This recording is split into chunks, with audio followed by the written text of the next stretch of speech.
Okay, let's unpack this. We're diving deep into the fascinating, complex, and often dramatic history of Hungary today. Mm-hmm. You might have a general sense of its place in Europe, maybe, but the sources for this deep dive, they reveal a truly incredible story. Absolutely. Full of twists and turns that I think are really going to surprise you. Yeah. Our mission today is, well, to cut through the noise.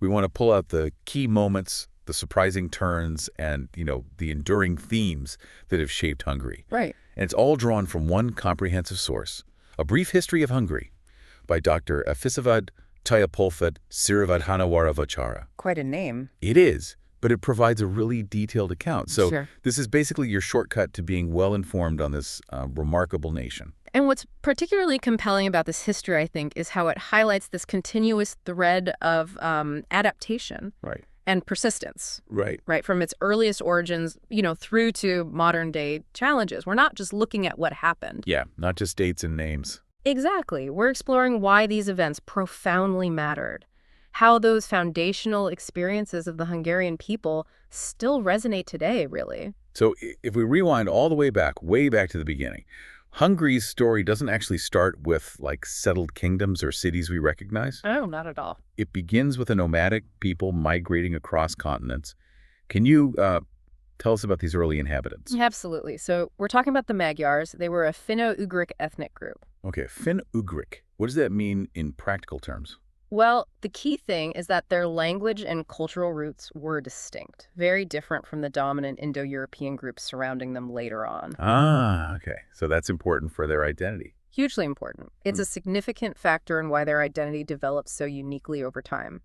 They migrated from the eastern plains near the Ural Mountains in Russia. Wow, that's quite a trek. It is. And they eventually arrived in the Carpathian Basin in the 9th century. And this land wasn't empty, you mentioned? Definitely not. It was already rich with history, cultivated for centuries by different peoples. Celts, Romans, Goths, Huns, Slavs, you name it. So a real mix already. A real mix. And before a unified kingdom emerged, you had these early, often kind of fleeting attempts at political organization. Like the Glad country the source mentions. Though that's disputed, isn't it? Exactly, historically disputed, and a Christian state too, which failed. But they hint at the struggle, the drive to unify various groups in this, tumultuous region. It foreshadows the challenges to come. It really does. And Christianization also began back then, initiated by the Byzantine Emperor Basil I. From the east initially. Yes, initially. But it essentially concluded or solidified within the Western sphere around 1038 with the death of King Stephen. So these early migrations, the interactions, it wasn't just moving house. No, it was a crucible. It forced this dynamic adaptation that forged a really distinct Hungarian identity, a blend of that nomadic resilience and a fierce drive for, self-determination. And that echoes through their history, doesn't it? It absolutely echoes through their entire history. It's fascinating how those early movements set such a powerful foundation. So, okay, from these nomadic roots, how did Hungary transform into a formal Christian kingdom? Well, that pivotal transformation really came in 1001. That's when Stephen Hunger of Hungary formally founded a Christian state. Stephen the Stick. A key figure. A central figure. And crucially, this was within the Latin cultural sphere. Meaning aligned with Western Europe. Rome. Exactly. Western European Catholicism, its political traditions, distinguishing it from the Orthodox East. And that wasn't just about religion, presumably. Oh, definitely not. It was a strategic move. Driven by the need for spiritual inspiration, sure, but maybe even more critically, for protection. Protection from external threats. Precisely. And this period saw the establishment of crucial connections, cross-border links. Right, fostering trade and communication. Yes, trans-European communication, allowing for unique national development, growth of knowledge, growth of wealth. But there's always a but in history, isn't there? There usually is. This nascent kingdom soon faced this enormous, just existential threat.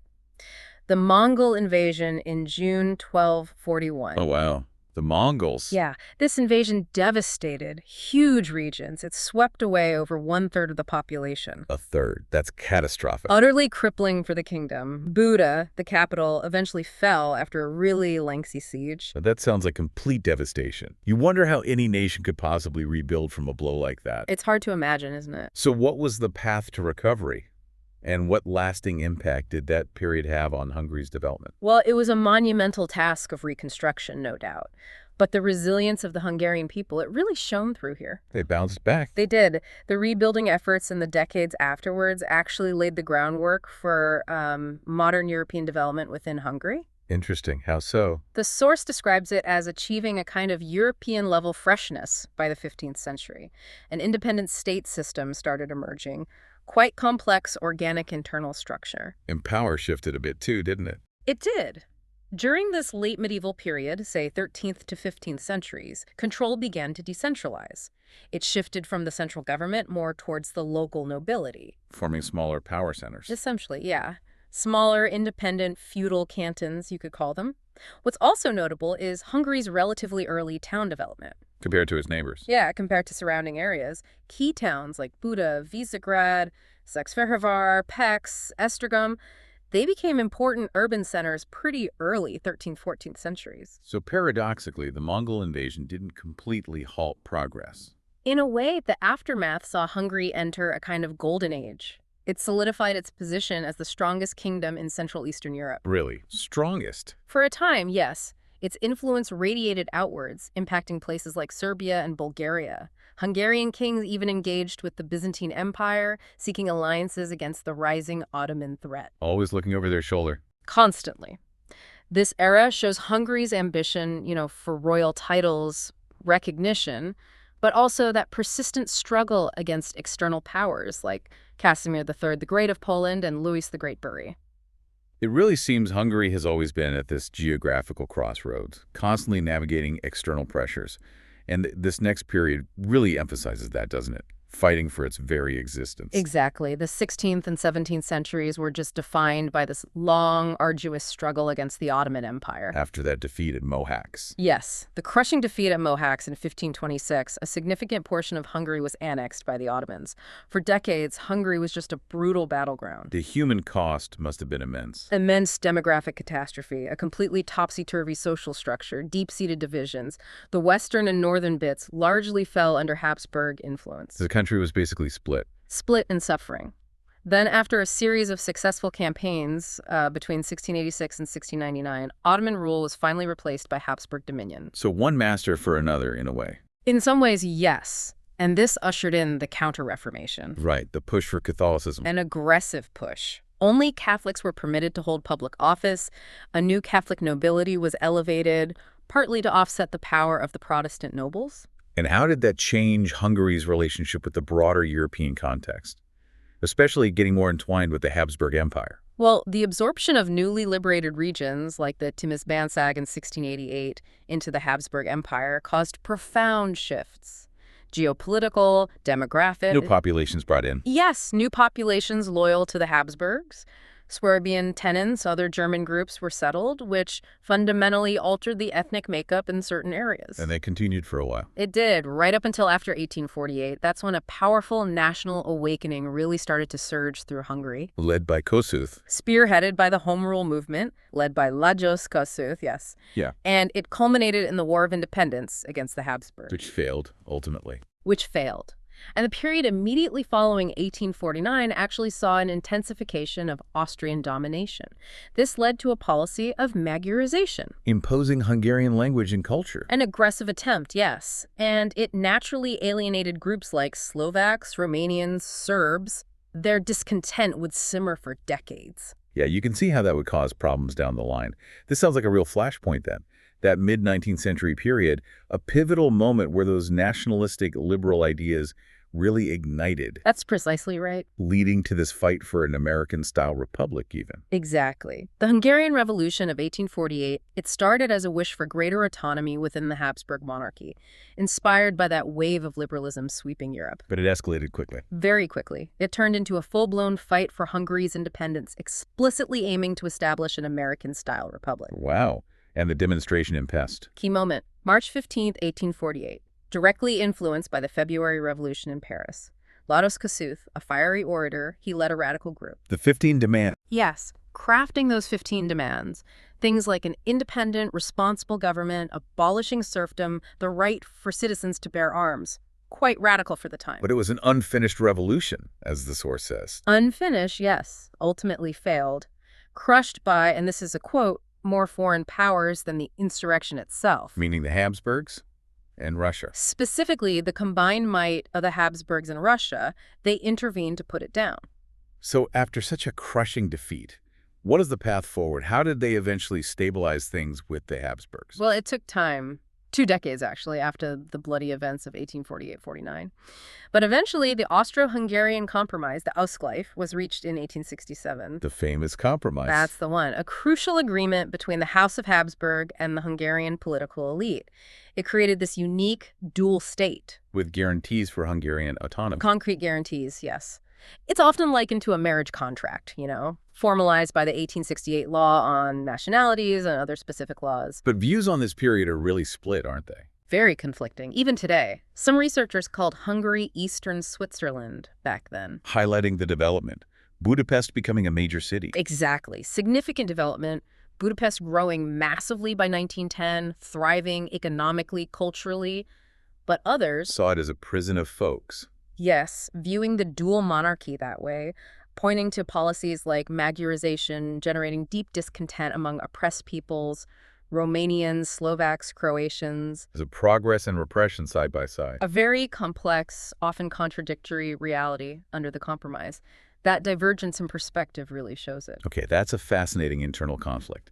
But then we move into a truly tragic and impactful period, World War I and its aftermath. It fundamentally reshaped Hungary in ways that, well, reverberate even now. Indeed. And what's often overlooked, I think, is that the Great War didn't just stop in the fall of 1918 in Central Europe. Oh, it continued. The consequences, the local conflicts, they actually dragged on for another 5 years, right into the autumn of 1923 in some places. Wow. And politically, Hungary was chaotic. Very chaotic. A rapid succession of regimes. First, a bourgeois democratic republic under Mihaly Károlyi in 1918. Okay. Followed swiftly by a Soviet-style far-left dictatorship in 1919. A communist regime, briefly? Briefly, yes. But the most devastating blow, the one that truly scarred the nation, came with the Treaty of Trianon, signed June 4th, 1920. Trianon. Even the name sounds ominous. It was devastating. A direct result of defeat in WWI, it led to the dismemberment of what Hungarians saw as a 1,000-year-old state and nation. Dismemberment, that sounds like an utterly catastrophic loss. What were the tangible human consequences? The losses were just immense, heartbreaking. Hungary lost, quote, 2/3 of land, and with it 2/3 of the nation and vital economic resources. 2/3, can you even imagine? It's staggering. Imagine losing 2/3 of your country, 2/3 of your people, your industrial heartland, almost overnight. And millions of Hungarians suddenly living in other countries. More than 3 million ethnic Hungarians forced to live as minorities in 5 neighboring states, plus an immense financial burden that crippled recovery efforts for decades. And the psychological impact. Profound. The national identity itself, described in the source as national commitment, conscience, togetherness, siblings' identity, was effectively broken into pieces. You can see how that trauma would linger. Absolutely. The new borders provoked widespread outrage during the interwar period. It fueled political instability. And contributed to the rise of fascism. Directly. The Horthy regime, combined with the global economic crisis, saw the emergence of these fascism-like movements deeply rooted in those post-Trianon conditions. And this pushed Hungary closer to Nazi Germany. Increasingly so. From 1938, Hungary's foreign policy looked more and more like Nazi Germany's, often seen as a kind of desperate necessity, given the instability and the perceived dominance of the Axis powers. They felt they had no choice. In many ways, the country felt forced into action against its will. Its central position in Hitler's crucial Balkan supply network made it unavoidable. And the war itself was disastrous for Hungary. Utterly. The Hungarian army was largely destroyed during the Stalingrad fiasco. Just another layer of tragedy. So after the devastation of World War II, Hungary finds itself under a new, powerful influence, the Soviet Union, leading to decades of a very different kind of struggle. That's right. Following WWII, the Soviet Union swiftly replaced the National Socialist Party as the dominant power. They established communist rule in Hungary. And the early years were harsh. Extremely harsh initially, marked by the brutal dictatorship of Matyas Rákosi. He was prime minister between 49 and 56, notorious for severe repression. But then came the 1956 revolution. Yes, the surprise uprising of 1956, it defied Soviet expectations, defied the country's leaders. Started by intellectuals? It began with intellectuals, writers, artists, students. The initial demands included strong anti-Soviet slogans, Which then became more focused. they soon evolved into more rational arguments for self-determination, for change, but ultimately it led to a very serious military intervention of foreign powers. Crushed by the Soviets. Brutally suppressed. And after that, János Kadar consolidated power. His era became known as goulash communism. Goulash communism. What did that entail? It was a sort of unique Hungarian approach. It significantly eased the brutal repression seen under Rákosi, allowed for some economic liberalization, greater availability of consumer goods. A bit more breathing room. A bit. A blend of state control with a taste of market freedom, you could say. But it also led to decades of economic stagnation. Within a bureaucratic system. Sluggish, heavily bureaucratic system, yes. Kadar tried to find this delicate path somewhere between coercion and consent. Partial liberalization slowed the economic decline, allowed for some middle-class lifestyles. But opposition still existed. Oh, yes, and anti-communist opposition simmered. Groups like the Hungarian Democratic Forum, the MDF, formed in 1987. What were their goals? Just democracy? They advocated for democracy, yes, but significantly also for a return to Hungary's pre-Trianon borders. That Trianon trauma remained potent. Still there. Decades later, and censorship was tight. Throughout this period, censorship was strict, though later on the source notes that only non-political, vague, and palliative works were generally permitted, less direct criticism allowed. So, as the 20th century drew to a close, Hungary saw another dramatic shift, moving away from communism towards a market economy, liberal democracy. But that transition, too, came with its own unique set of challenges, I imagine. Absolutely. The transition in 1989, 1990 was remarkably orderly, actually. Really? Peaceful? Mostly peaceful, yes. Driven by those sudden geopolitical shifts across Eastern Europe, but also acute financial difficulties within Hungary itself. The Hungarian Socialist Workers' Party realized they just couldn't solve the economic crisis within the existing system. The money was running out. Essentially. Facing imminent financial collapse, the communist regime actually accepted the constitutional claims of the unified opposition. That paved the way for peaceful, free elections in 1990. And the economic changes. Hungary transformed into a market economy, though the convergence of incomes with Western Europe has been, well, uneven and slow, as the source puts it. Still trying to catch up. Still a process. The reforms after '89 largely adopted the European model for the economy. More recently, though, the path of what's been termed illiberal democracy. Under Viktor Orban. Yes, pursued by Orban and his government. It has notably dismantled previous consensus on things like the impartiality of broadcasting governmental information, the role of expert influence in public discourse. Shifting the political landscape again. Definitely shifting things. So after all these centuries, being a battleground under various influences, where did Hungary finally land? In terms of its international identity, its place in the world? Well, Hungary actively strove for Western integration, joining NATO in 1999, the European Union in 2004. It's seen as crucial steps. Absolutely crucial. For security, for economic integration, and membership spurred Hungary to fundamentally rethink the security of its present-day borders and the very potential of the nation-state itself. But challenges remain. Oh, definitely. Modern Hungary still faces a number of complex challenges. Regionally, there are significant tensions between the capital, Budapest, and the countryside.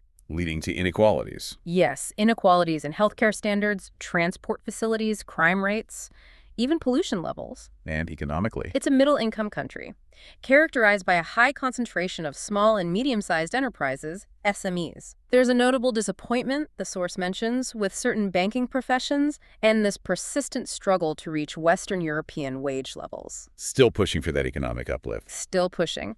In terms of international relations, Hungary is described as a small nation in the center of Europe. Navigating complex relationships. A very complex web. Sometimes asserting influence, sometimes feeling constrained, leading to often tense interactions with its neighbors. Who are the tricky ones? Well, while relations are generally good with the Czech Republic, Austria, Slovenia, they remain strained with Slovakia, Romania, Serbia, and Ukraine. Because of history. Yep. Trying on again. Often due to historical grievances, unresolved border issues stemming from the past, minority rights. It's complicated. But it is integrated internationally. Oh, yes. Despite these complexities, Hungary is firmly integrated. UN member since '55, OECD since '96, NATO '99, EU 2004. It's part of the club. For centuries, Hungary has just been this crucible of conflict and change. Yet what's truly striking, I think, is how amidst all this political upheaval, all this struggle, a nation's core identity, its culture not only endured, but often flourished. That's a great point. Let's pivot now to that. The astonishingly rich cultural heritage, the contributions Hungary has made, even under immense external pressures. What stands out to you here from the source? Well, even with all those pressures, that deep well of Hungarian culture and innovation, it just kept flowing. The country boasts this astonishing wealth of folklore. Legends, poetry. Captivating legends, poignant poetry, dramatic ballads, vibrant songs, intricate folk tales, unique customs. It's incredibly rich. And the folk song tradition almost died out.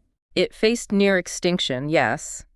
But revival efforts, individuals like the Kellner brothers, peasant song competitions, they played a vital role in preserving that unique heritage. And the Romani culture. The sources also highlight the significant Rom populations, estimated between 400,000 to maybe 1 million, and their profound contributions to art, particularly their distinctive music, vibrant storytelling. Right. And in literature, arts, science, it's a bit of a paradox. It is fascinating, isn't it? Mathematics is highlighted as an unbounded universe, a field where Hungarian minds have consistently excelled, contributed vital insights to various sciences. They punch above their weight in maths. Definitely.